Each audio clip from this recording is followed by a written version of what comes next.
നമ്മുടെ ലിറ്ററേച്ചർ ഫെസ്റ്റിൻ്റെ 2ാം ദിവസം ഇവിടെ നടക്കുന്ന സെഷൻ AI കാലത്തെ കഥാകഥനമാണ്. ഞാൻ കൂടുതൽ സംസാരിക്കുന്നില്ല. ഇവിടെ മലയാളത്തിലെ പ്രഗത്ഭരും പ്രശസ്തരുമായ എഴുത്തുകാർ ഉള്ളതുകൊണ്ട് അവരുടെ പുസ്തകങ്ങൾ ഏറെ വായിച്ച ആളുകളാണ് ഇവിടെ ഉള്ളത് എന്നുള്ളതുകൊണ്ട് അവർ പറയുന്നത് കേൾക്കുവാൻ നമ്മൾ ആഗ്രഹിക്കുന്നു.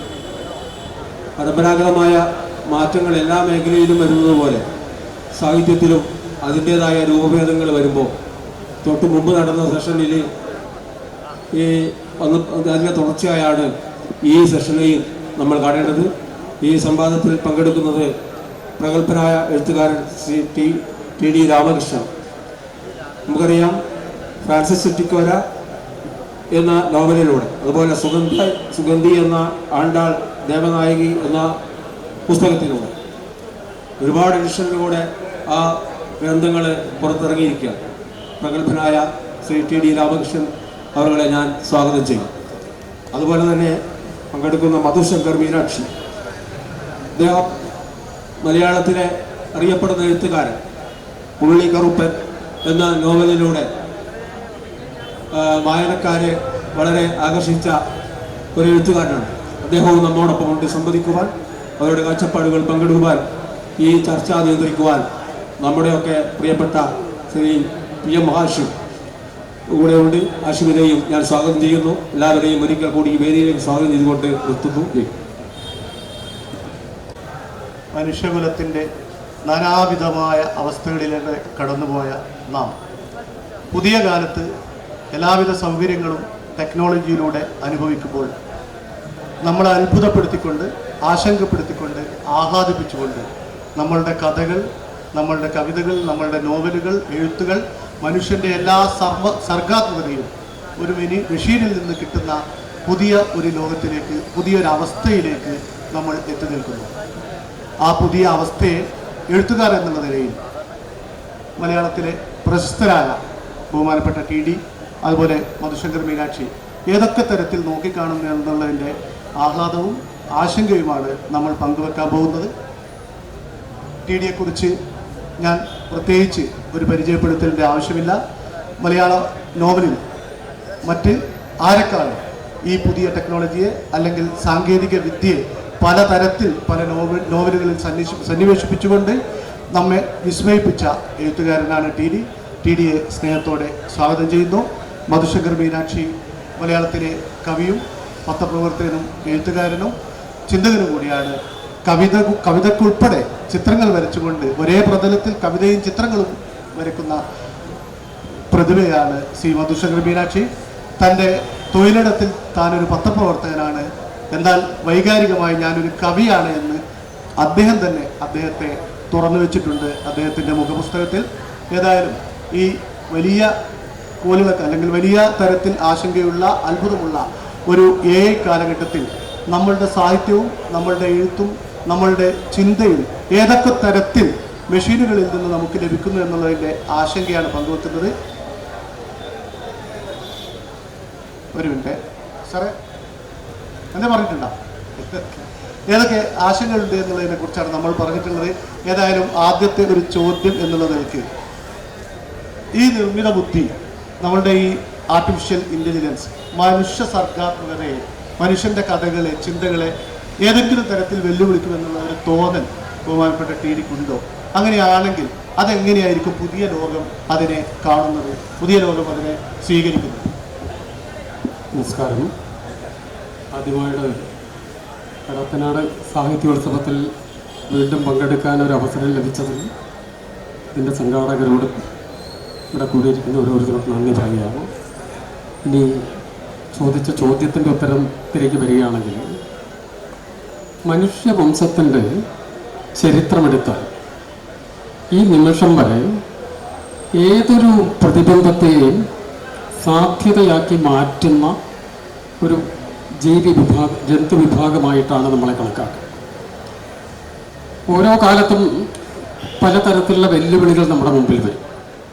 അപ്പോൾ ആ വെല്ലുവിളികളൊക്കെ വരുന്ന സമയത്ത് ഇതേപോലെ തന്നെ വലിയ ചർച്ചകൾ നടക്കും.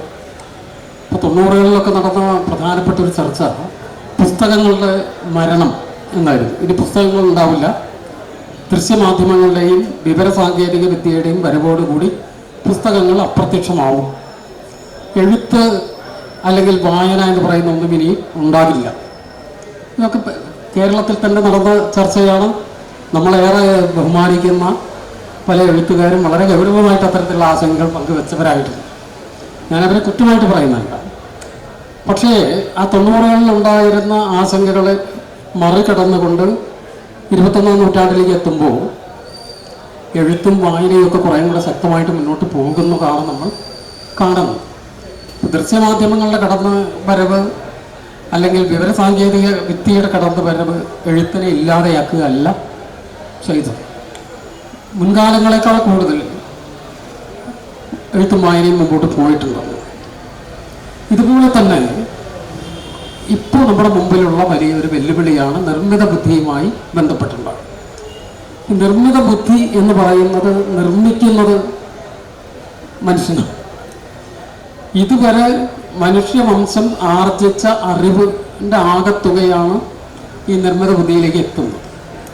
അതിന് വളരെ ലോജിക്കലായിട്ടുള്ള പല പോസിബിലിറ്റീസിലേക്കും പ്രോബബിലിറ്റീസിലേക്കും കൊണ്ടുപോയി പുതിയ വ്യാഖ്യാനങ്ങളിലേക്ക് എത്തിക്കൊണ്ടാണ് പ്രവർത്തിക്കുന്നത്. പക്ഷേ മനുഷ്യൻ്റെ സർഗാത്മകത എന്ന് പറയുന്നത് ഇതിനപ്പുറത്ത് മറ്റൊരു തരത്തിലാണ്. ഇത്തരം വെല്ലുവിളികളെയെല്ലാം മറികടക്കാൻ പറഞ്ഞാൽ അതിനെ തന്നെ ഒരു സാധ്യതയാക്കി ഉപയോഗിച്ചുകൊണ്ടാണ്, അതിനെ തള്ളിക്കളഞ്ഞുകൊണ്ടല്ല. അപ്പം നമ്മൾ ഇപ്പം ദൃശ്യമാധ്യമങ്ങളുടെയോ അല്ലെങ്കിൽ വിവരസാങ്കേതിക വിദ്യയുടെയോ സാധ്യതകൾ നമ്മുടെ മുമ്പിലേക്ക് വന്ന സമയത്ത് അതിനെ തള്ളിക്കളഞ്ഞുകൊണ്ടല്ല എഴുത്ത് മുന്നോട്ട് പോയി. നിലവിലുള്ള സാങ്കേതികമായ എല്ലാ തരത്തിലുള്ള മുന്നേറ്റങ്ങളുടെയും സാധ്യതകളെ സ്വാംശീകരിച്ചുകൊണ്ട് മനുഷ്യൻ്റെ സർഗാത്മകതയ്ക്ക് മുന്നോട്ട് പോകാൻ കഴിയുമെന്ന് വിശ്വസിക്കുന്ന ഒരാളാണ്. അതിൻ്റെ സാധ്യതകൾ പലപ്പോഴും മുന്നോട്ട് വയ്ക്കുന്നത് ഇപ്പം നിലനിൽക്കുന്ന രൂപഭാവങ്ങളിലായിരിക്കണമെന്നില്ല. നേരത്തെ ഇവിടെ ഇതേ വേദിയിൽ നടന്ന ചർച്ചയിൽ രാംമോഹനൊക്കെ മുന്നോട്ട് വെച്ച ചില ആശയങ്ങൾ അതിൻ്റെയൊക്കെ മറ്റൊരു തരത്തിൽ നമ്മൾ പുസ്തകത്തിനെ കുറിച്ച് പഴയ കാലത്ത് നമ്മുടെ മനസ്സിലുണ്ടായിരുന്ന ധാരണയിലുള്ള പുസ്തകമായിരിക്കില്ല ഈ കാലത്തുള്ള. എൻ്റെയൊക്കെ മുത്തശ്ശി കൊണ്ട് പറയുന്ന ഓർമ്മയുണ്ട്, താളിയോലയിൽ എഴുതിയ കൃതികൾ മാത്രമാണ് പൂജിക്കാൻ അർഹമായിട്ടുള്ളത്. അച്ചടിക്കടലാസിൽ അച്ചടിച്ചാൽ അത് പൂജിക്കാൻ യോഗ്യമല്ല. ആ താളിയോലകളൊക്കെ ഒബ്സലേറ്റ് ആയിപ്പോയി, അച്ചടിച്ച പുസ്തകം വന്നു, അതും ഒബ്സലേറ്റ് ആകുന്നു. അതിന് പകരം ഈ ബുക്കുകളും ഓഡിയോ ബുക്കുകളും ഒക്കെ ആയിട്ട് വരും. പക്ഷെ അതേ സമയത്ത് തന്നെ ഈ സാങ്കേതിക വിദ്യകളെല്ലാം ഉപയോഗിച്ച് മനുഷ്യൻ്റെ സർഗാത്മകത മുന്നോട്ട് പോകുന്നുണ്ട്. ഞാൻ വിശ്വസിക്കുന്നത് ഈ ആർട്ടിഫിഷ്യൽ ഇൻ്റലിജൻസ് ഇന്നിപ്പോൾ വെല്ലുവിളി എന്ന് വിശ്വസിക്കപ്പെടുന്ന ഈ കാര്യത്തിനെ നമ്മളെപ്പോലുള്ള മനുഷ്യർ അതിനെ ഏറ്റവും നല്ല സാധ്യതകളാക്കി ഉപയോഗിച്ച് കൂടുതൽ സർഗാത്മകമായ പ്രവർത്തനങ്ങളിലേക്ക് പോകുമെന്ന് തന്നെയാണ്. ഇതിൻ്റെ അപ്പുറത്ത് മനുഷ്യഭാവനയ്ക്ക് പ്രത്യേകിച്ചും കലയിൽ സാഹിത്യത്തിലൊക്കെ യുക്തിയുടെ അപ്പുറത്തേക്കുള്ള ചില എടുത്തുചാട്ടങ്ങളിൽ കൂടിയാണ് പോകാൻ. നിർമ്മിത ബുദ്ധി ലോജിക്കലായിട്ടുള്ള ഒരു പ്ലെയിനിലാണ് പലപ്പോഴും വർക്ക് ചെയ്യുന്നത്. അപ്പം അതിലേക്ക് ലഭ്യമായിട്ടുള്ള ആർജിതമായ അറിവിനെ വളരെ ലോജിക്കലായിട്ടുള്ള പല കോമ്പിനേഷൻസ് ഉപയോഗിച്ചിട്ടാണ് പുതിയ തലങ്ങളിലേക്ക് എത്തുന്നത്. പക്ഷേ ഇത്തരത്തിലുള്ള ലോജിക്കുകളുടെ അപ്പുറത്തേക്ക് പലപ്പോഴും വളരെ അസംബന്ധമായിട്ടുള്ള ചിന്തകളിലൂടെയായിരിക്കാം പുതിയ ക്രിയേറ്റിവിറ്റി വരുന്നത്. എന്നെ സംബന്ധിച്ചിടത്തോളം അങ്ങനെ, ഞാൻ വൈൽഡ് ഫാൻറ്റസികളുടെ ഒരാളാണ്. അപ്പം ഞാൻ റെയിൽവേ ജോലി ചെയ്തിരുന്ന ആളാണ്, റെയിൽവേ ഗാർഡായിട്ട് ജോലി ചെയ്തിരുന്ന ആളാണ്. ആ കാലത്ത് ഇപ്പം നിങ്ങൾക്ക് ഇപ്പോഴത്തെ ഒരു കാലമല്ല, ഞാൻ ജോലി ചെയ്തൊരു 90കളുടെയൊക്കെ തുടക്കത്തിലാണ്. ഇന്നത്തെ പോലെ മൊബൈൽ ഫോണോ അത്തരം സൗകര്യമൊന്നും ഇല്ലാത്ത കാലമാണ്. കൊച്ചു വണ്ടിയുടെ ഏറ്റവും പുറകിലുള്ള ബ്രേക്ക് വാൻ എന്ന് പറയുന്നതിൽ ഞാനൊരു വെള്ളം വിളിച്ച് ഒന്നുമില്ലാത്ത സ്ഥലം. 10-12 മണിക്കൂർ നേരം നമ്മളതിൽ ഭ്രാന്തമായി ചിന്തിക്കുക എന്നല്ലാതെ യാതൊരു വഴിയില്ല. അക്കാലത്ത് എൻ്റെ മനസ്സിൽ തോന്നിയ ഒരു ഭ്രാന്തമായ ചിന്ത എന്ന് പറയുന്നത്, ഒരു ദിവസം രാത്രിയാവുമ്പോൾ സൂര്യൻ അസ്തമിക്കും. അടുത്ത ദിവസം കാലത്ത് നമ്മളെ ഉണർന്ന് എഴുന്നേൽക്കുമ്പോൾ അതേ പടിഞ്ഞാറ് ഭാഗത്തുനിന്ന് സൂര്യൻ ഉദിച്ചുയർന്നാൽ എങ്ങനെയുണ്ടാവും? ലോജിക്കലല്ല. ഞാൻ അതിന് കണ്ടുപിടിച്ച ലോജിക്ക് എന്താണെന്ന് വെച്ചാൽ, പ്രപഞ്ചത്തിൽ എവിടെയെങ്കിലും വലിയൊരു കോസ്മിക് എക്സ്പ്ലോഷൻ നടക്കും. അതിൻ്റെ ബലതന്ത്രങ്ങളുടെ ഭാഗമായിട്ട് ഭൂമി കറങ്ങുന്നത് നേരെ റിവേഴ്സായിട്ട് തിരിയാൻ തുടങ്ങും. ഇപ്പം തിരിയുന്നതിന് നേരെ ഓപ്പോസിറ്റ് ഡയറക്ഷനിൽ തിരിയാൻ തുടങ്ങും. അപ്പോൾ ഈ പറഞ്ഞ കാര്യങ്ങൾ ഇപ്പം കാലം പുറകോട്ട് പോകുമ്പോൾ എന്തായിരിക്കും സംഭവം?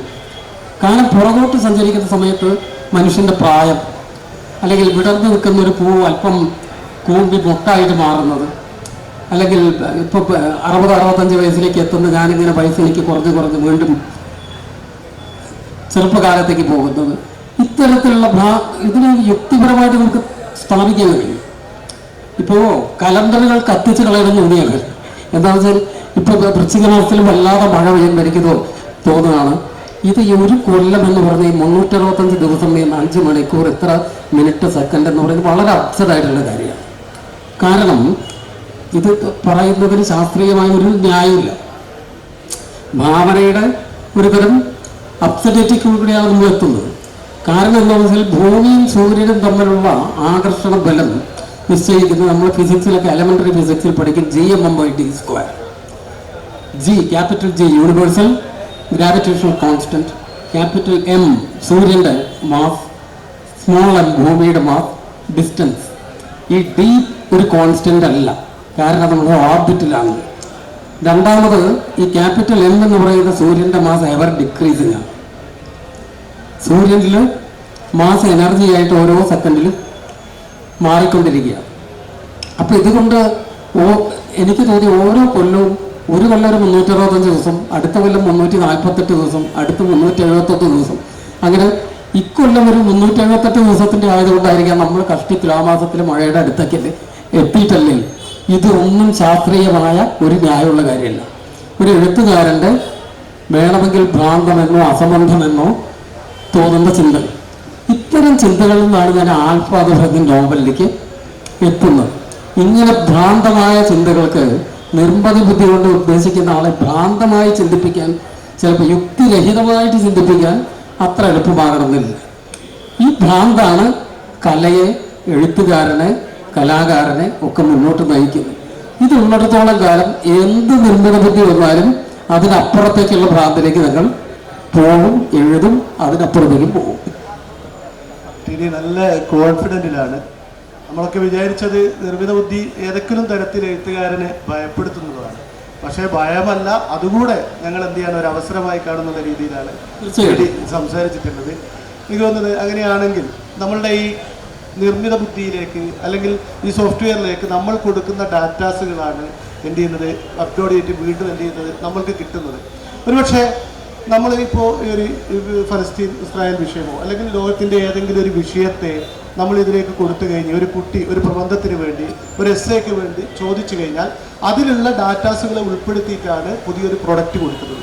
അങ്ങനെയെങ്കിൽ ഇങ്ങനെ കൊടുക്കുന്ന ഒരു ഹൈ ക്ലാസ് അല്ലെങ്കിൽ ഇതുമായി ബന്ധപ്പെട്ട ഭരണകൂടത്തിൻ്റെ സ്വാധീനം, ആളുകൾ, ക്ലാസ് ആളുകൾ, ഇവരെയൊക്കെ ആയിരിക്കും എന്ത് ചെയ്യുക, ഇത് അഡ്രസ്സ് ചെയ്യുന്നുണ്ടാവുക. താഴെ തലയിലുള്ള ഇപ്പം ടി ഡി പറയുന്നത് പോലുള്ള ഏറ്റവും വേദനിക്കുന്ന ആളുടെ വിഷമങ്ങളോ പ്രയാസങ്ങളോ ഒന്നും ചിലപ്പോൾ ഇതിലേക്ക് വന്നിട്ടുണ്ടാവില്ല. അങ്ങനെയാണെങ്കിൽ ഈ ഭരണകൂടങ്ങളുടെയൊക്കെ ഒരു സ്വാധീനം ഇത് വളർന്നു വന്നു കഴിഞ്ഞാൽ ഉണ്ടാവുകയും അസത്യമേതി എന്ന് തിരിച്ചറിയാത്ത രീതിയിൽ നമ്മൾ ചിലപ്പോൾ കബളിക്കപ്പെട്ടേക്കാം. അങ്ങനെ ഒരു കബളിക്കപ്പെടുന്ന ഒരു സംവിധാനമായി ഈ നിർമ്മിത ബുദ്ധിയുടെ ആശയങ്ങൾ നമ്മളിലേക്ക് എത്തിയിരുന്നില്ലേ?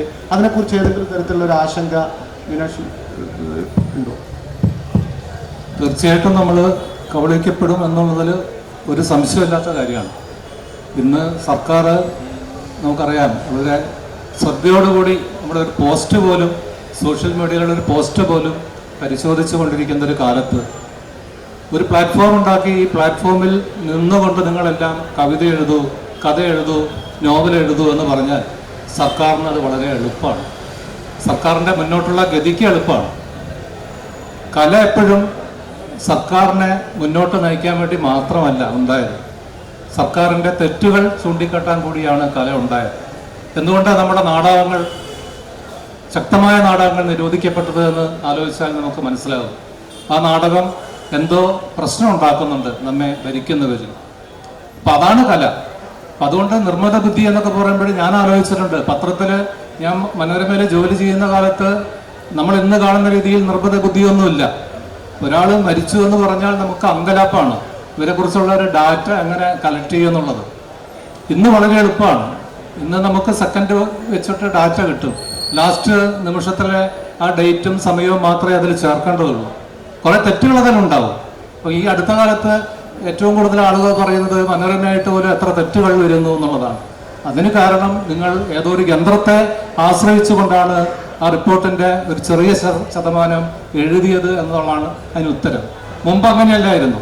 KR ചുമ്മാറൊക്കെ ജീവിച്ചിരുന്ന കാലത്ത് ഒരു 10-20 കൊല്ലത്തെ രാഷ്ട്രീയ രംഗത്തിൽ ആരാണെന്നുള്ളത് കൊല്ലം ചോദിച്ചാൽ കൃത്യമായിട്ട് പറയും, എത്ര വോട്ടിന് ജയിച്ചു എന്ന് പറയും. ഇന്നൊരു പത്രക്കാരനും പറയാൻ പറ്റില്ല. അവൻ നോക്കുന്നത് ഡാറ്റയിലേക്കാണ്. ആ ഡാറ്റ ആരോ ഫീഡ് ചെയ്തതാണ്. അതിൽ തെറ്റുണ്ടാകാം. ആ തെറ്റായിരിക്കണം വീണ്ടും വീണ്ടും ആവർത്തിക്കുന്നത്. ഇപ്പൊ കല എന്ന് പറഞ്ഞാൽ എപ്പോഴും ഈ സർഗാത്മകമായ ഒരു സാധനമാണ്. അത് വായനക്കാരൻ്റെ വായനാസുഖം, അല്ലെ വായനാ ചിന്ത.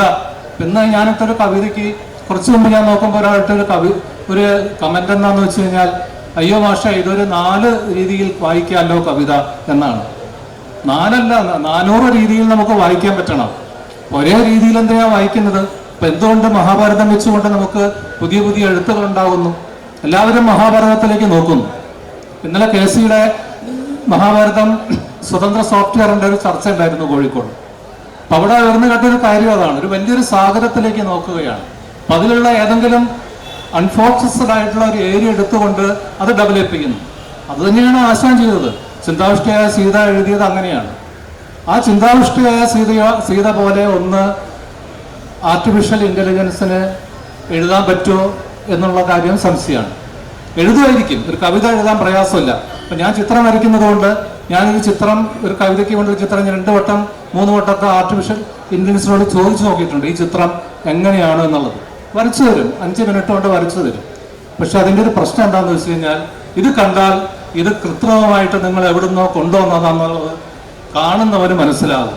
എഴുത്തിലും ഈ പ്രശ്നം ഉണ്ടാകും. എഴുത്ത് എന്ന് പറഞ്ഞാൽ വായനക്കാരൻ മാത്രമല്ല, ഞാൻ പോലും എൻ്റെ 2ാമത്തെ നോവല് മരിപ്പാഴി ഞാൻ എഴുതുന്നത് കാശിയിൽ പോകാതെയാണ്. 3-4 ആഴ്ച മുമ്പാണ് ഞാൻ കാശിയിൽ പോകുന്നത്. അപ്പൊ പലരും എന്നോട് പറഞ്ഞു, എന്തായാലും അത് കാശിയെ ബേസ് കൊണ്ടുള്ളൊരു നോവലാണെങ്കിൽ, ദളിതരിലൂടെ കാശിയെ കാണുന്ന നോവലാണെങ്കിൽ കാശിയിൽ പോകണം എന്ന് പറഞ്ഞു. ഞാൻ പോയില്ല. പോവാതിരിക്കാനുള്ള കാരണം പത്രപ്രവർത്തനായതുകൊണ്ട് അറിയാതൊരു റിപ്പോർട്ടിംഗ് ശൈലി വരും നമ്മുടെ എഴുത്തിൽ. അത് വേണ്ട, അത് ഒഴിവാക്കാൻ വേണ്ടിയാണ്. അപ്പോഴും ചില ചെറിയ കാര്യങ്ങൾക്ക്, അന്നത്തെ പലഹാരങ്ങൾ എന്തൊക്കെയായിരുന്നു, അന്നത്തെ പലഹാരങ്ങൾ, ഇതിനൊക്കെ ഞാൻ ഗൂഗിൾ സെർച്ച് ചെയ്തിട്ടുണ്ട്. അപ്പോഴും ഞാൻ വിചാരിക്കുന്നത് കാശി വളരെ ഡെവലപ്ഡ് ആണെന്നാണ്. പക്ഷെ ഞാൻ പോയപ്പോഴാണ് മനസ്സിലാവുന്നത്, കാശിയിൽ ഒരു 2-2.5 കിലോമീറ്റർ നമ്മൾ ഗലികളിലൂടെ നടന്നാൽ മാത്രമേ 2024 നമുക്കൊരു ശവം മണികർണിക ഘട്ടിൽ കൊണ്ടുപോയി ദഹിപ്പിക്കാൻ പറ്റൂ എന്നുള്ളതാണ്. ഇതെന്റെ ചിന്തയിലുണ്ടായിരുന്നില്ല. ഈ ഒരു ഗൂഗിളിലും അത് പറഞ്ഞിട്ടില്ല, പോകാമെന്ന് മാത്രമേ പറഞ്ഞിട്ടുള്ളൂ. അപ്പൊ ഗൂഗിളിലെ സഞ്ചാര പദം നോക്കിയാൽ കാശിയിൽ നേരെ പോയി നമുക്ക് മണികർണിക ഘട്ടിൽ കാറിൽ ഇറങ്ങാമെന്ന് തോന്നും. അങ്ങനെയില്ല 2024. ഇത് എൻ്റെ അത്ഭുതമാണ്. കാരണം ഞാൻ നോവൽ എഴുതിയ ശേഷം ഉള്ള എൻ്റെ ഒരു വല്ലാത്ത അവാച്യമായ അനുഭൂതിയാണ്. 24 ഇങ്ങനെയാണല്ലോ ഈ ലോകം. അവിടെ ദളിതനായ ചണ്ടാളനെ നോവലിൽ അവതരിപ്പിക്കുന്നുണ്ട്. തിമോത്തി എന്നാണ് പേര്. എനിക്കറിയാം ഇത് 2024 നമ്മുടെ ശ്മശാനങ്ങളൊക്കെ എത്ര മാറിപ്പോയി, നമ്മുടെ ശ്മശാനങ്ങൾ നാട്ടിൽ. പക്ഷെ അവിടെ പോയപ്പോൾ 4 മുളങ്കമ്പിന്റെ മുകളിൽ ഒരു വെറുതെ ചാക്കിട്ടിട്ട് ഒരാൾ മനുഷ്യൻ നിൽക്കുന്നു. കൂടെ വന്ന ഗൈഡ് പറഞ്ഞു, സാർ എഴുതിയ നോവലിലെ ചണ്ടാളന്റെ ഏറ്റവും വലിയ ആളാണ് ഇവിടുത്തെ എന്ന് പറഞ്ഞിട്ട് അയാളോട് പറഞ്ഞു, നിങ്ങളെക്കുറിച്ച് നോവൽ എഴുതിയ ആളാണ്. അയാൾ എന്നെ തൊഴുതു. ഞാൻ തളർന്നു പോയി. കാരണം അങ്ങനെയൊരു സങ്കല്പം ഈ നോവൽ എഴുതുമ്പോൾ എൻ്റെ മനസ്സിലില്ല. അതൊരു AI വന്നാൽ പോലും അത് കറക്റ്റ് ചെയ്ത് തരാൻ പറ്റില്ല. ഞാൻ ആലോചിച്ചത് ഈ വിഷയത്തെക്കുറിച്ച് കൽപ്പറ്റ മാഷ് പറഞ്ഞപ്പോൾ, ഈ നിർമ്മിത ബുദ്ധി എഴുത്തിലല്ല, നിർമ്മിത ബുദ്ധി വായനയിൽ എങ്ങനെ നമ്മൾ കൊണ്ടുവരും എന്നുള്ളതാണ്.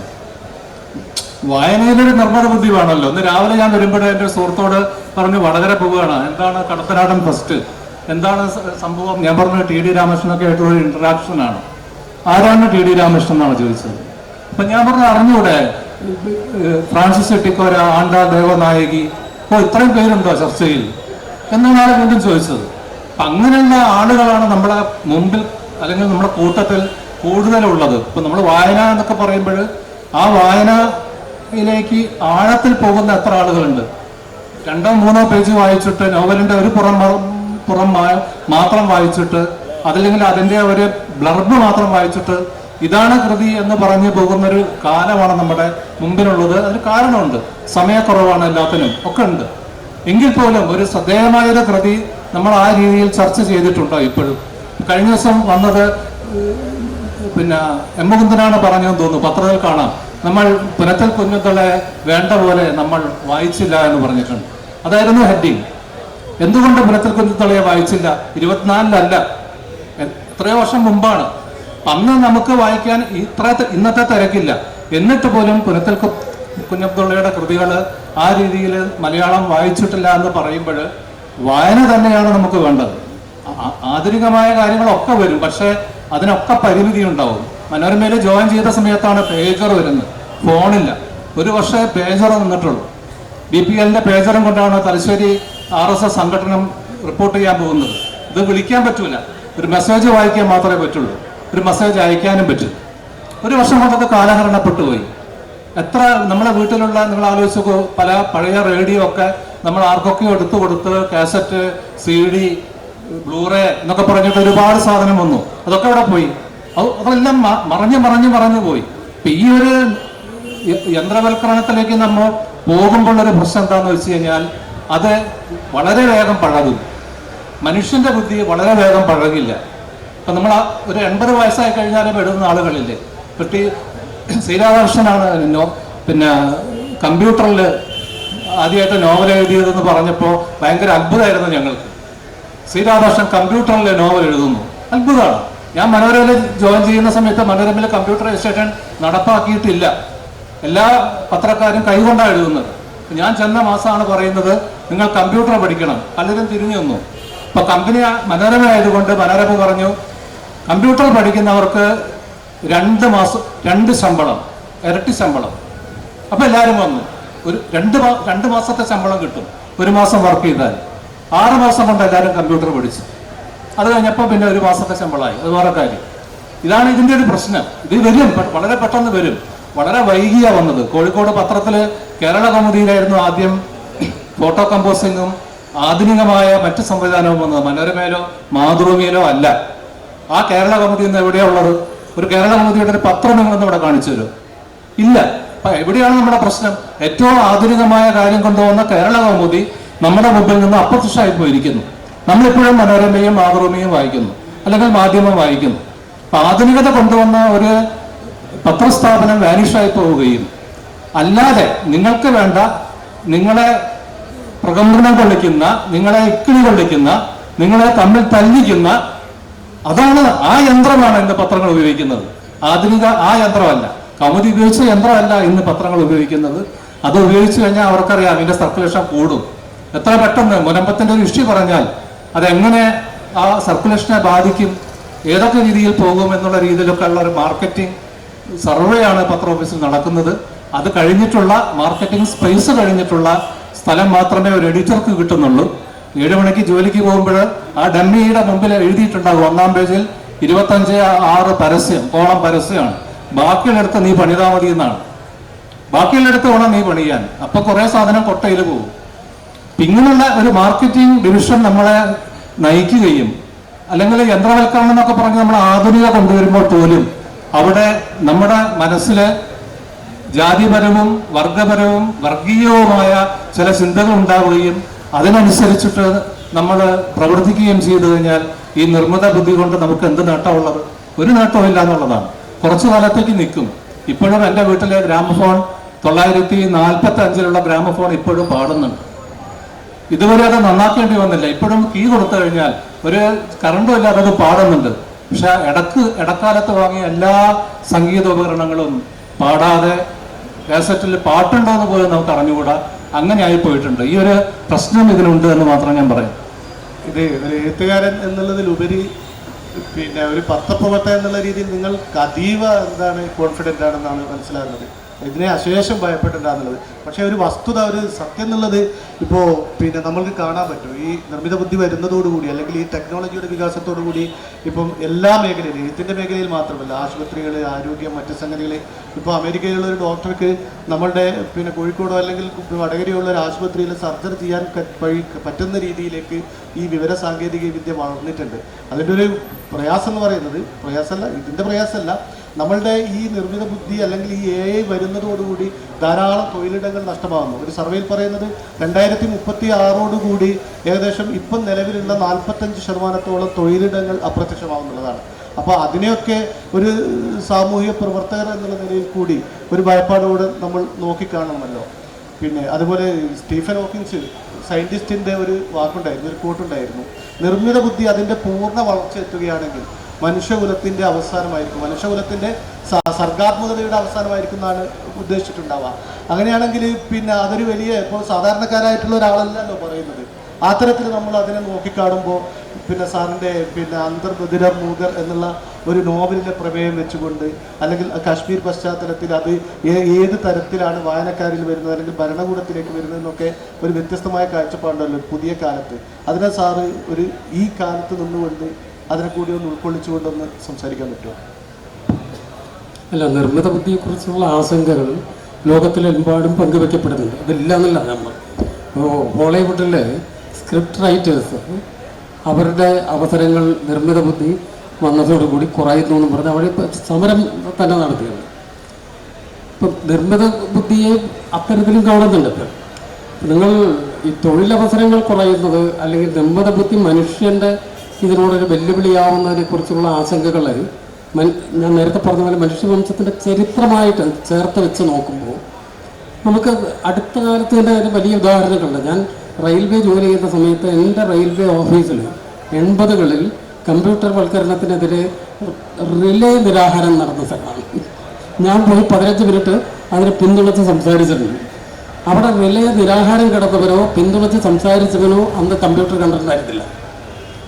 അവിടെ ഒട്ടിച്ചിരുന്നൊരു പോസ്റ്റർ, ഞാനിപ്പോഴും മറക്കാത്തൊരു പോസ്റ്റർ, അന്ന് കയ്യിൽ വരുന്ന പോസ്റ്റർ, പ്രിൻ്റ് ചെയ്യുന്ന പോസ്റ്റർ, ഒരു കമ്പ്യൂട്ടർ അകത്തേക്ക്.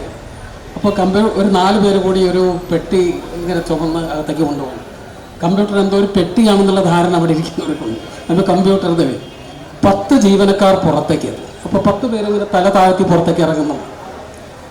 നിങ്ങളൊന്ന് ആലോചിച്ച് നോക്കി, ഈ കമ്പ്യൂട്ടർ എന്ന് പറയുന്നൊരു സാധനം വന്നില്ലായിരുന്നെങ്കിൽ ഇന്ന് ലോകത്തിൽ, ഇന്ത്യയിൽ, കേരളത്തിൽ ബഹുഭൂരിപക്ഷം ചെറുപ്പക്കാരുടെയും അവസ്ഥ എന്തായിരിക്കും? ഞാൻ ആലോചിക്കും പലപ്പോഴും ഇവിടെ തൊഴിലില്ലാത്ത ആളുകളുടെ ബഹളം കൊണ്ട് വലിയ കലാപങ്ങൾ നടത്തിയിട്ടുണ്ടാവും.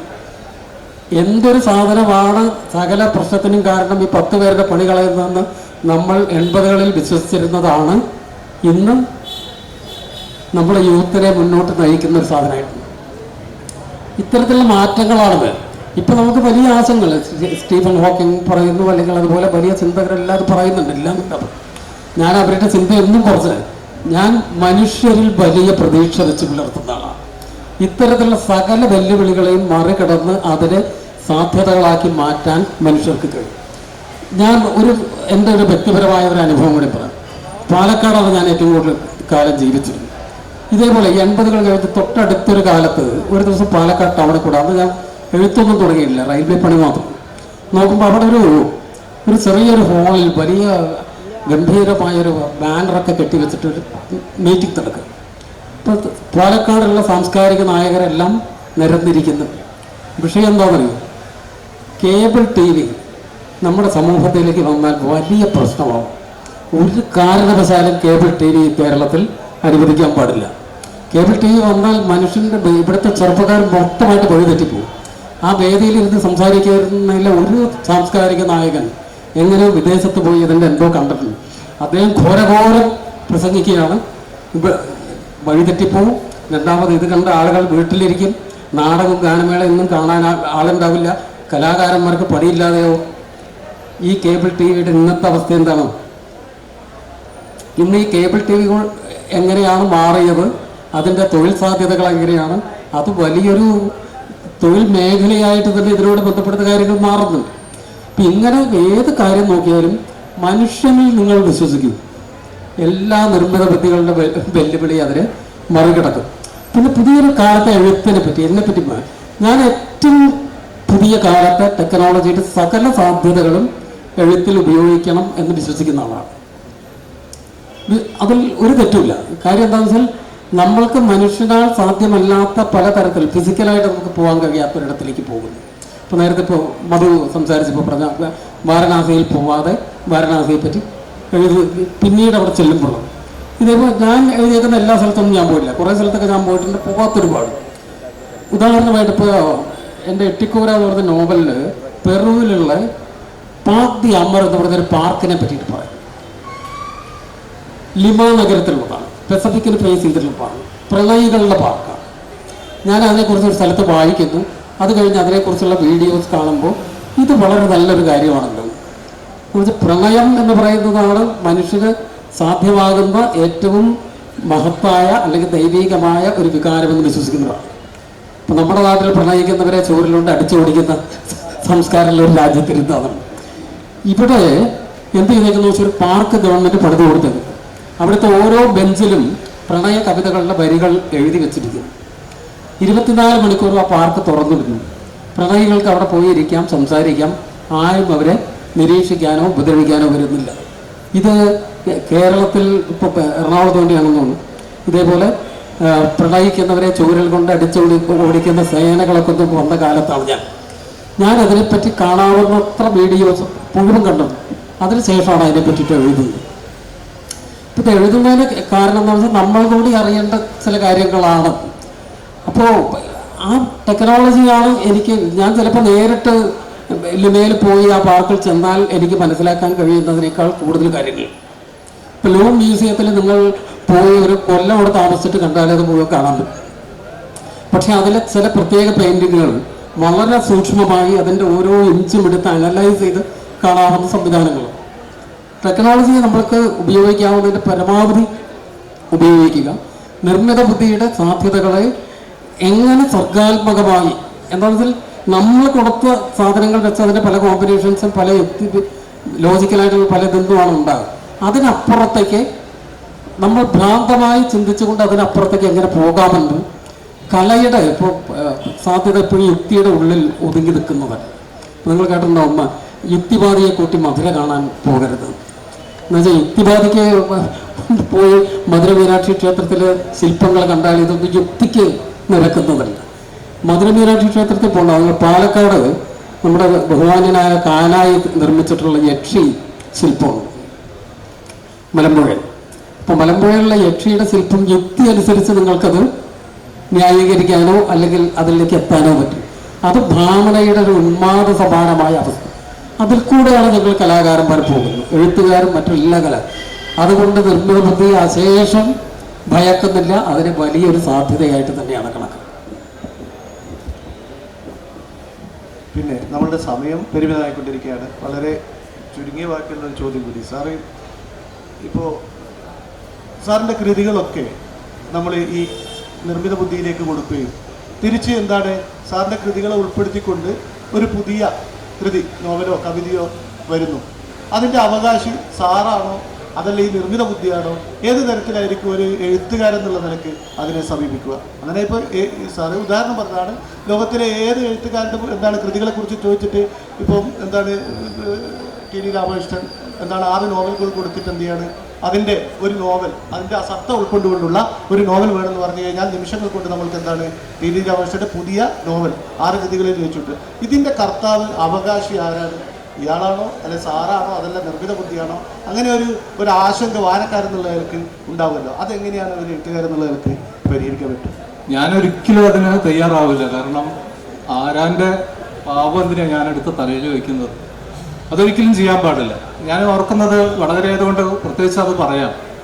കണ്ണൻ കരിങ്ങാട് നിങ്ങൾ അറിയായിരിക്കും, മരിച്ചുപോയി. കണ്ണൻ കരിങ്ങാടിൻ്റെ ആദ്യത്തെ നോവല് പൂർവാപരത്തിൻ്റെ ഇൻ്റർവ്യൂ എടുക്കാൻ വേണ്ടി ഞാൻ കരിങ്ങാട് മലയിൽ പോയിരുന്നു. അപ്പോഴൊന്നും ഈ കണ്ണൻ കരിങ്ങാട് കരിങ്കൽ തൊഴിലാളിയാണെന്നോ കണ്ണൻ കരിങ്ങാട് കൊത്തിയ പാറക്കല്ലുകളാണ് കോഴിക്കോട് മാനാഞ്ചിറ സ്ക്വയറിലുള്ളത് എന്നോ എനിക്ക് അറിഞ്ഞുകൂടായിരുന്നു.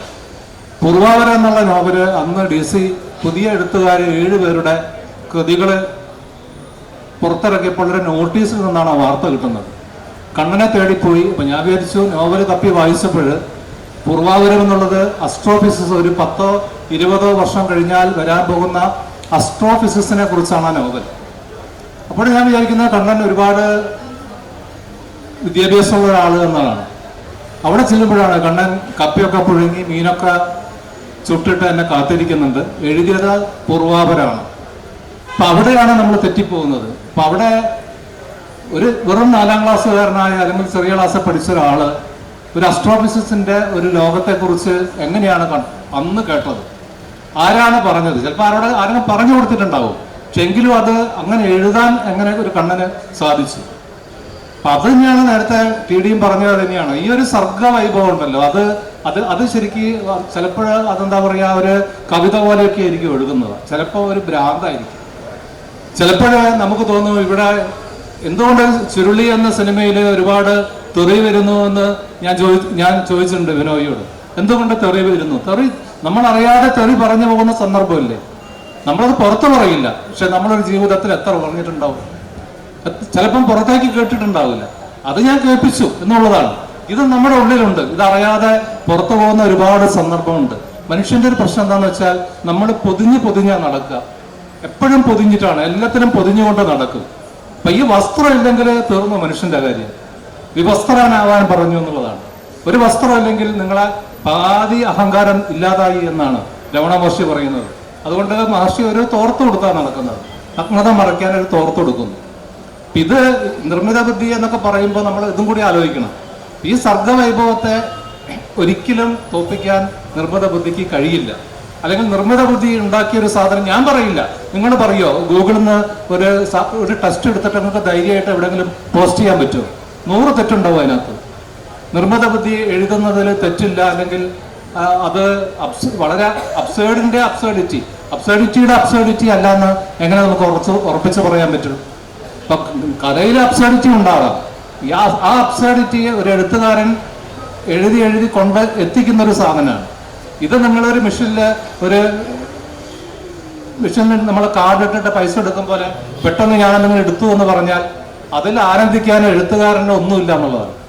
സത്യത്തിൽ ഏത് കൃതിയും എഴുത്ത് എന്ന് പറഞ്ഞാൽ ആ എഴുത്തുകാരൻ്റെ ആനന്ദമാണ് ആദ്യം. അത് കഴിഞ്ഞാണ് വായനക്കാരിലേക്ക് എത്തുന്നത്. അവൻ തന്നെയാണ് അതിൽ ഏറ്റവും ആനന്ദിക്കുന്നത്. മഹാഭാരതം എഴുതിയത് ഇപ്പം നമ്മൾ പറയും ഗണപതിയാണ് എഴുതിയത്. ഗണപതിയാണ് ആദ്യത്തെ ആർട്ടിഫിഷ്യൽ ഇന്റലിജൻസ് എന്ന് പറയുന്ന ഒരു കാലം ചിലപ്പോൾ നാളെ മറ്റന്നാളോ വന്നൂടാന്നില്ല. കാരണം ഗണപതിക്ക് അല്ലാതെ തന്നെ ഒരുപാട് പേരുകൾ ചേർത്ത് കിട്ടിയിട്ടുണ്ട്. അതുകൊണ്ട് ഒട്ടും ഞാൻ ഇതിനെ ഭയക്കുന്നില്ല. ഞാനത് ഏറ്റെടുക്കാനും തയ്യാറാണ്. ഓക്കെ സർ, നമ്മൾക്ക് സമയം ഏകദേശം തീരാനായി. ഈ ചർച്ചയുമായി ബന്ധപ്പെട്ടിട്ട് ആർക്കെങ്കിലും സംശയങ്ങളോ അല്ലെങ്കിൽ ഏതെങ്കിലും തരത്തിലുള്ള ചോദ്യങ്ങൾ ഉണ്ടെങ്കിൽ ചോദിക്കാവുന്നതാണ്. വളരെ ചുരുങ്ങിയ വാക്കുകളിൽ സാറ് ഉത്തരം പറയും.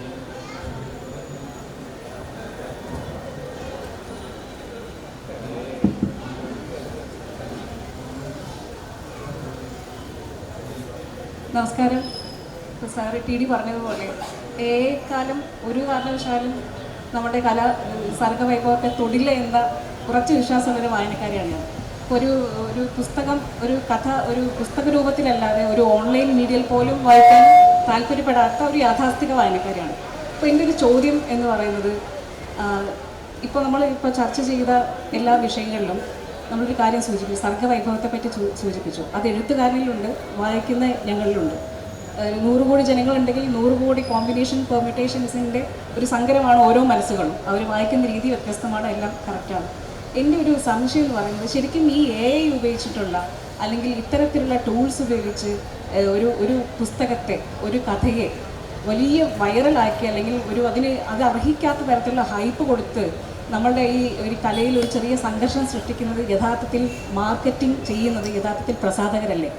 ഈ റീസെൻ്റായിട്ട് ഇറങ്ങിയിരിക്കുന്ന പല പുസ്തകങ്ങളും വലിയ ഹൈപ്പ് തന്നു, അതിൻ്റെ ഒരു മാർക്കറ്റിംഗ് അല്ലെങ്കിൽ ഒരു സെല്ലിംഗ് റേറ്റ് നോക്കി വായിച്ചു നോക്കിയ സമയത്ത് ഈ വെള്ളത്തിന് മേലെ വെളിച്ചെണ്ണയുടെ തുള്ളികൾ നിൽക്കുന്ന പോലെ തലത്തിൽ മാത്രം നിന്നുകൊണ്ട് ഒട്ടും ആഴത്തിൽ സ്പർശിക്കാത്ത ചില പുസ്തകങ്ങൾക്കൊക്കെ വലിയ രീതിയിലുള്ള അംഗീകാരം കിട്ടിയത് കണ്ടു.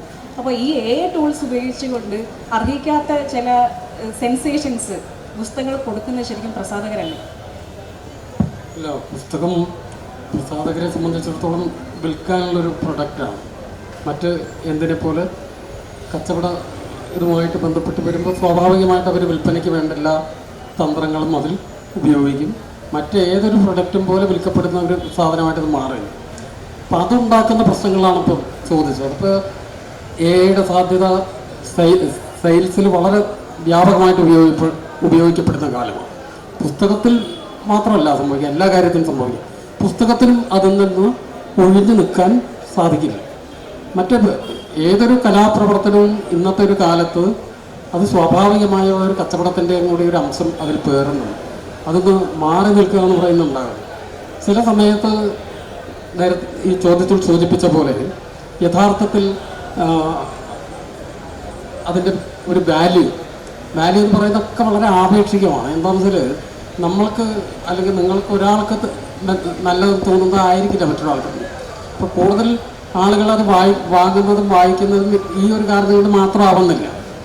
ചിലപ്പോൾ അവരുടെ ഒരു സംവേദന രീതിയോട് ചേർന്ന് നിൽക്കുന്ന പുസ്തകങ്ങളായതുകൊണ്ടാകാം. വെറുതെ മാർക്കറ്റിംഗ് കൊണ്ട് മാത്രം രക്ഷപ്പെട്ടു പോകാവുന്ന ഒരു കാര്യമാണ് പുസ്തകം എന്ന് ഞാൻ വിശ്വസിക്കുന്നില്ല. ഇത് ഈ വാങ്ങുന്ന അല്ലെങ്കിൽ വായിക്കുന്ന ഏറ്റവും പുതിയ കാലത്തെ തലമുറയുടെ സെൻസിബിലിറ്റിയായിട്ട് ബന്ധപ്പെട്ടതാണ്. അപ്പം ഇതിന് മുമ്പേ വരുന്ന ഒരു തലമുറയിലുള്ള ആളുകളുടെ സെൻസിബിലിറ്റിയായിട്ടും വ്യത്യാസം വരും. ഇത് നിരന്തരമായി മാറിക്കൊണ്ടിരിക്കുന്ന ഒരു കാര്യമാണ്. ഓരോ കാലത്തിലും സംവേദനശീലത്തിൽ, വായനാശീലത്തിൽ ഒക്കെ മനുഷ്യനെ സംബന്ധിക്കുന്ന സകല കാര്യങ്ങളിലും മാറ്റം വരുന്നുണ്ട്. അതനുസരിച്ച് വരുന്ന മാറ്റങ്ങളാണ്. അപ്പോൾ എല്ലാ കാലത്തും ഇങ്ങനെ പുതിയ മാറ്റങ്ങൾ വരുമ്പോൾ അയ്യോ ഇതൊക്കെ വളരെ മോശമായി പോകുന്നു എന്നുള്ള ആകുലത ഇതിന് മുമ്പുള്ള ആളുകൾ പങ്കുവച്ചിട്ടുണ്ട്.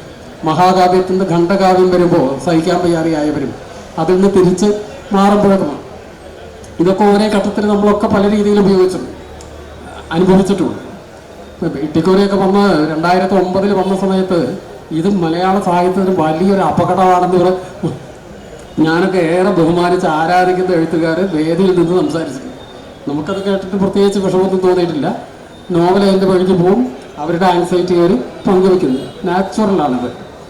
നോർമലായി പോകുന്ന ഒരു വഴിയിൽ നിന്ന് വ്യത്യസ്തമായ കാര്യങ്ങൾ വരുമ്പോൾ അതുവരെ നിലനിൽക്കുന്ന ബോധ്യങ്ങളുമായി ഉറച്ചുപോയ ആളുകൾ ഇതിനെപ്പറ്റി വലിയ ആശങ്കകൾ പങ്കുവെക്കും.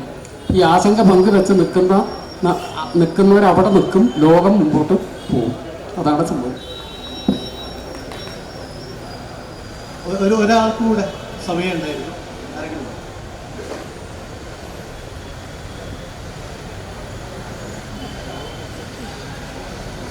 ഹലോ, യമു എന്നൊരു കഥയുണ്ട്, പ്രസംഗം എന്ന കഥയുടെ പേര്. കഥാകൃത്ത് രാത്രി ഭാര്യയെ പ്രണയിച്ചുകൊണ്ടിരിക്കുമ്പോൾ ഒരാൾ കഥകിന് മുട്ടിയതൊരു പ്രാസംഗികനാണ്. പണ്ട് അയാൾ മരത്തിൻ്റെ വീട്ടിൽ പ്രസംഗിക്കുമ്പോൾ ആൾക്കൂട്ടം നിറയെ ആളുകളാണ്. പിന്നെ ഉച്ചഭാഷി വന്നപ്പോഴും പിന്നെ ആളുകളില്ല. അപ്പം ഈ സാമൂഹ്യ പ്രശ്നങ്ങൾ സഹൃദയിലെത്തിക്കണം. അതിന് അയാൾ കണ്ടത് ഈ ഏറ്റവും പ്രണയിക്കുന്ന ഘട്ടത്തിലെങ്കിലും ഇപ്പം ഒന്നടെ കഥക് തുറന്നു നോക്കുമ്പോൾ പ്രാസംഗിക പരിചയമുള്ള ആളാണ്, വർഷങ്ങളായിട്ട് പ്രസംഗിച്ചുകൊണ്ടിരിക്കുന്ന ആളാണ്. എന്താ വന്നെന്ന് വെച്ചു, നിങ്ങൾ അണുസ്ഫോടനത്തെക്കുറിച്ച് ചിന്തിച്ചിട്ടുണ്ടോ, ഇന്ത്യയിലെ ദാരിദ്ര്യത്തെക്കുറിച്ച് ചിന്തിച്ചിട്ടുണ്ടോ, നിങ്ങൾ കുറേ ചോദ്യങ്ങൾ ചോദിക്കാം. അങ്ങനെ അടുത്ത വീട്ടിലേക്ക് ലൈറ്റുകൾ ഇന്ന്, അടുത്ത വീട്ടിൽ ലൈറ്റുകൾ ഇന്ന്, അങ്ങനെ കഥ അവസാനിക്കുന്നത്. ഞാൻ ചോദിച്ചു വരുന്നത്, സംവേദനത്വം നഷ്ടപ്പെട്ടുകൊണ്ടിരിക്കുന്ന ഈ കാലഘട്ടത്തിൽ എഴുത്തുകാരനെ കൊണ്ട് എന്താ പ്രയോജനം?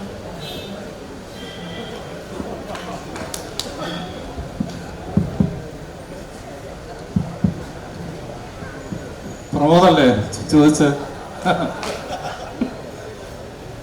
ചോദ്യം കേട്ടപ്പോൾ എനിക്ക് മനസ്സിലായി പ്രമോദ് തന്നെയാണ് ചോദിച്ചത്.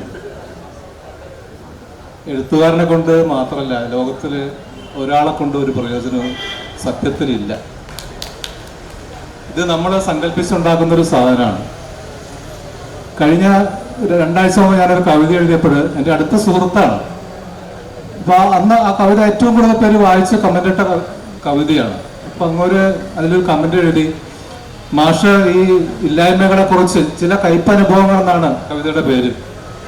അപ്പൊ മാഷക്ക് കയ്പനുഭവങ്ങളൊന്നും ഇല്ലല്ലോ, കയ്പനുഭവങ്ങളൊന്നും ഇല്ലാത്ത മാഷ് ശരിക്ക് കയ്പനുഭവങ്ങൾ ഉള്ള ആളുകളെ തള്ളിപ്പറയല്ലേ ഈ കവിതയിൽ ചെയ്തത് എന്ന് ചോദിച്ചു. അപ്പൊ ഞാൻ അയാളോട് പറഞ്ഞു, അല്ല എനിക്ക് കയ്പ അനുഭവങ്ങൾ ഇല്ല എന്ന് നിങ്ങൾക്ക് എങ്ങനെ അറിയാം? എല്ലാവർക്കും ഉണ്ട്, എല്ലാം ഞാൻ പറഞ്ഞില്ലേ, എല്ലാ കയ്പ അനുഭവങ്ങളും ഉണ്ട്, എല്ലാ തള്ളിപ്പറച്ചിലുകളും ഒക്കെ ഉണ്ട്. അതാണ് മനുഷ്യൻ എന്നുള്ളത്. ഇപ്പം നമ്മൾ വിചാരിക്കും ഒരാളെ കൊണ്ട് എന്താ ഉപകാരം എന്ന് പറയുമ്പോൾ ആരാ പറയുന്നത്? അവിടെ 2 ആളുണ്ടാവണം. ശരിക്ക് നമ്മൾ ഒരാൾ മാത്രമാണ്. അങ്ങനെ ചിന്തിക്കുക, നമ്മൾ ഒരാളാണ്. അപ്പം നമ്മൾ എപ്പോഴും അയൽക്കാരനെ കൊണ്ട് എനിക്ക് ഉപകാരം ഉണ്ടാകുന്നു എന്നുള്ള രീതിയിൽ അയൽപ്പക്കത്തേക്ക് നോക്കുന്നത്. അങ്ങനെയല്ല, അത് നിങ്ങളുടെ വീടാണ്, നിങ്ങളാണ്. നമ്മിലേക്ക് നോക്കാത്തതുകൊണ്ടാണ് ഈ പ്രശ്നം വരുന്നത്. ഇപ്പൊ വായനയും അങ്ങനെ തന്നെയാണ്. വായനയിലും എഴുത്തുകാരൻ വായിക്കുന്നുണ്ടെങ്കിൽ പോലും ആ വായനയിലൂടെ നമ്മിലേക്ക് നോക്കണ്ടേ. നമ്മള് വൈലോപ്പിള്ളിയുടെ മാമ്പഴം വായിച്ചിട്ട് കരഞ്ഞൊരു കുട്ടിക്കാലം ഉണ്ടായിരുന്നു നമുക്ക്. ഇന്നത്തെ കുട്ടികൾ മാമ്പഴം ആ കവിത വായിച്ചിട്ട് കരയോ? കാരണം ദിവസം മാമ്പഴം വീട്ടിൽ വാങ്ങിക്കൊണ്ടിരുന്നുണ്ട്, ഒരു പ്രശ്നമില്ല. അന്ന് മാമ്പഴം ഇല്ലാത്ത കാലമാണ്. ആ ഒരു കാലം മാറുന്നതനുസരിച്ചിട്ടുള്ള ഒരു വ്യത്യാസം മനുഷ്യനുണ്ട്. അപ്പം ഞാൻ പറയുന്നത്, ഒരു എഴുത്തുകാരൻ എല്ലാത്തിനും ഉത്തരം പറയാൻ ബാധ്യസ്ഥനൊന്നുമല്ല. എല്ലാത്തിനും എഴുത്തുകാരൻ ഉത്തരം പറയുക, എല്ലാത്തിനും എന്താ പ്രതികരിക്കാത്തതെന്ന് ചോദിക്കാറുണ്ട്. നിങ്ങളെന്താ അതിന് പ്രതികരിക്കാത്തത്? പ്രതികരിക്കുക എന്ന് പറയുമ്പോൾ രണ്ട് രീതിയാണ്. നിങ്ങൾക്ക് വേണമെങ്കിൽ പ്രതികരിക്കാം. പക്ഷെ ഒരു എഴുത്തുകാരന്റെ സർഗാത്മകത എന്ന് പറഞ്ഞാൽ സത്യത്തിൽ അവന്റെ സുഖമാണ്. അവൻ എഴുതുന്നത് അവന്റെ സുഖത്തിന് വേണ്ടിയാണ്. അത് പ്രസാദൻ അടിച്ച് വിൽക്കുന്നു എന്ന് മാത്രമേ ഉള്ളൂ. അവന്റെ സുഖത്തിന് വേണ്ടിയിട്ടോ അല്ലെങ്കിൽ അവന്റെ ഉന്മാദത്തിന് വേണ്ടിയിട്ടോ അവന്റെ അടയാളപ്പെടുത്തലിന് വേണ്ടിയിട്ടോ മാത്രം എഴുതി വെക്കുന്ന സാധനമാണ്. ഇന്ന് നമ്മളൊക്കെ പബ്ലിഷ് ചെയ്യുന്നു, ഒരുപാട് കൃതികൾ ഉണ്ടാവുന്നു. നമ്മൾ എന്നിട്ട് പറയുന്നു ഇതിന് വേറൊരു അർത്ഥമാണെന്ന് പറഞ്ഞു. അങ്ങനെയൊന്നുമല്ല, അങ്ങനെയൊന്നും ചിന്തിക്കണ്ട. ബാലേന്ദ്രൻ ചുവള്ളിക്കാട് 18 കവിതകളായിട്ട് ആർട്സ് കോളേജിൽ വന്ന കാലം എനിക്ക് ഓർമ്മയുണ്ട്. ആ പുസ്തകം എപ്പോഴും എൻ്റെ കയ്യിലുണ്ട്.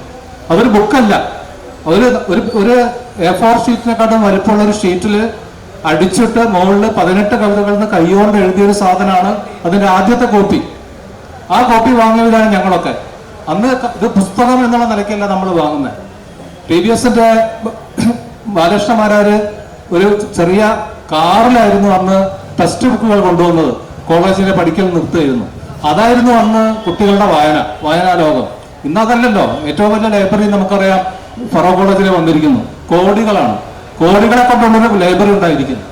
അപ്പൊ ഈ ലൈബ്രറിയില് പുസ്തകങ്ങളുണ്ട്. ഇത് ഞാൻ നേരത്തെ പറഞ്ഞ കാര്യം അതാണ്. നിങ്ങൾ വായിക്കുന്നുണ്ടോ എന്നുള്ള കാര്യമാണ്. എത്ര ആഴത്തിൽ വായിക്കുന്നു, നിങ്ങളെ കാണുന്നുണ്ടോ? വായനയിൽ നമ്മളെ കണ്ടാൽ മാത്രമേ നമുക്ക് ആ എഴുത്തുകാരനോട് ചേർന്ന് നിൽക്കാൻ പറ്റുള്ളൂ. അല്ലാത്തതൊന്നും എഴുത്തല്ല. അപ്പൊ നിങ്ങൾക്ക് അതിനോട് ചേർന്ന് നിൽക്കാൻ പറ്റുന്നില്ലെങ്കിൽ, എനിക്ക് തോന്നുന്നത് മഹാഭാരതത്തിന് ഇത്രയും ചെറിയ പുസ്തകങ്ങൾ, വ്യാഖ്യാനങ്ങൾ ഉണ്ടാവുന്നുണ്ടെങ്കിൽ ആ മഹാഭാരതത്തിലെ കഥകളോട് നമുക്ക് ഇപ്പോഴും ചേർന്ന് നിൽക്കാൻ പറ്റുന്നുവെന്നാണ്. എന്തുകൊണ്ട് ചേർന്ന് നിൽക്കാൻ പറ്റുന്നു? അതിൽ പറഞ്ഞത് യുദ്ധം നല്ല കാര്യമല്ല, പ്രണയത്തെക്കുറിച്ചല്ല പറയുന്നത്, യുദ്ധത്തെക്കുറിച്ചാണ്, സഹോദരന്മാരെ ഇല്ലാതാക്കേണ്ടതിനെ കുറിച്ചാണ്. നമ്മൾ അപ്പോഴും അതിനോട് ചേർന്ന് നിൽക്കുന്നു. അപ്പോൾ നമുക്കെന്തോ പ്രശ്നമില്ലേ? പിന്നെ നമ്മുടെ ഉള്ളിൻ്റെ ഈ ഒരു കാര്യമുണ്ട്. ഇതാണ് എനിക്ക് പറയാനുള്ളത്. അല്ലാതെ എഴുത്തുകാരന് ഒരു കൃത്യമായൊരു സാധനമില്ല.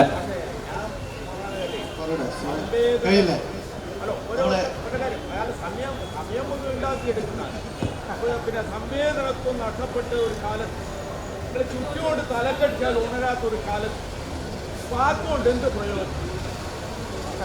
നമ്മുടെ സമയം ഏകദേശം അവസാനിച്ചിരിക്കുക. ഏതായാലും വളരെ നല്ലൊരു സെഷനായിരുന്നു. നമ്മുടെ സാങ്കേതികവിദ്യ എത്ര വളർന്നാലും, ഏതൊക്കെ ടെക്നോളജി വികസിച്ചാലും, നമ്മളുടെ ഈ കൂടിയിരിപ്പുകളുടെ, ഈ വായനയുടെ, സർഗാത്മകതയുടെ വസന്തം ഒരിക്കലും അവസാനിക്കില്ല എന്നുള്ളതിൻ്റെ തീർച്ചപ്പെടുത്തലുകളാണ്, ബോധ്യമാണ് ഈ സെഷൻ നൽകുന്നത്. പങ്കെടുത്ത എല്ലാവർക്കും ചടങ്ങിനെ നന്ദി അർപ്പിച്ചുകൊണ്ട് ബാബു ബാലവാടി. നിങ്ങളുള്ളവരെ ഇന്നിവിടെ കാലത്തെ കഥാകഥനം എന്ന വിഷയത്തെ ആസ്പദമാക്കിയും സദസ്സിൽ വന്ന ചോദ്യങ്ങൾക്ക് ശക്തമായ മറുപടി പറഞ്ഞുകൊണ്ടും ഈ നിർമ്മിതി വിദ്യ സാധ്യതയെപ്പറ്റും ഇവിടെ അവതരിപ്പിച്ച ബഹുമാനപ്പെട്ട TD രാമകൃഷ്ണൻ അവറുകൾക്കും മധുശങ്കർ മീനാക്ഷി അവറുകൾക്കും ഈ കടത്തനാട്ട് ഫെസ്റ്റിൻ്റെ പേരിൽ ആദരവോടെ നന്ദി രേഖപ്പെടുത്തുന്നു. കൂടാതെ